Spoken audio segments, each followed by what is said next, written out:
सोबत असेल जाणीव। रोखोक बातम्यांसाठी पाहत राहा जाणीव मराठी। होऊ दे जाणीव। लाईक करा, शेअर करा आणि सबस्क्राईब करा आपल्या हक्काचे चॅनल जाणीव मराठी। नमस्कार, मी शुभांगी भुते बोलते, प्रादेशिक हवामान केंद्र मुंबई येथून।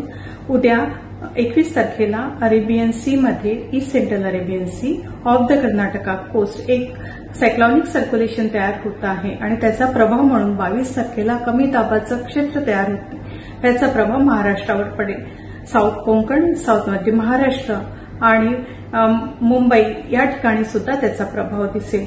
21 तारखेपासून ते 24 तारखेपर्यंत काही ठिकाणी मेघगर्जनेसह मुसळधार पावसाची शक्यता आहे। काही ठिकाणी वाऱ्याचा वेग 30 ते 40 किलोमीटर इतका असू शकतो। काही ठिकाणी तो जास्त असण्याची शक्यता आहे। अधिक माहितीसाठी प्रादेशिक हवामान केंद्राच्या वेबसाईटला व्हिजिट करा। धन्यवाद।